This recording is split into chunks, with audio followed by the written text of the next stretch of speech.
Anong pinagsabi mo na hindi ako makalabas? Ang pinagsasabi mo na hindi ako makalabas? Nakakatakot naman. Talaga ba? Suntok? Saksak? Oh my gosh. Nakakatakot. Pero nandito pa rin ako sa harapan nyo. 'Di ba? Sinusupalpal kayo at nginungod-gud sa inyong katotohanan. Kaya galit na galit kayo. It's just that, siguro, hindi ko lang pinapakita yung buhay ko. Kasi hindi ako nagre-reality show dito sa TikTok. At hindi ako nag-online limos. Tsaka alam ko yung word na privacy, unlike you all. Right? Na para bang pagpupunta kayo sa bahay ng mga pinupuntahan niyo mga CEO, sinigin nyo live, para mabigyan kayo ng mga gifts, online limos, sabi nga ng ibang mga tao sa paligid. Siguro, doon na lang, di ba? I know my privacy. Hindi ko kailangan ibuyang-yang yung sarili ko, yung mga ganap ko, yung mga eksena ko sa tao dito sa TikTok. Kasi wala naman sa akin pakinabang yan eh, 'di ba? Tsaka hindi ako plastic. Pag sinabi ko, sasabihin ko sa harapan mo.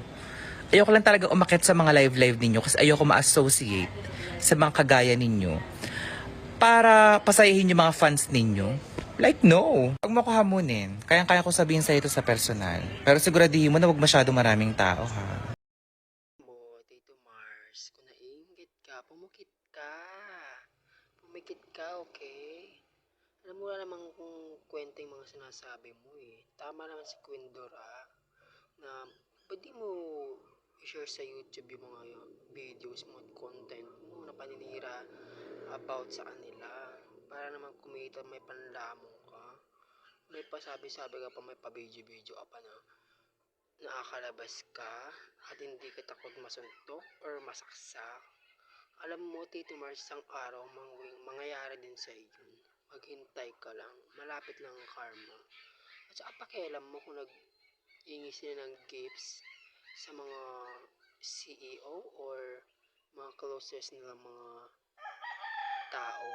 Wala ka ng paki doon. At saka yung paglapag nila sa Davao.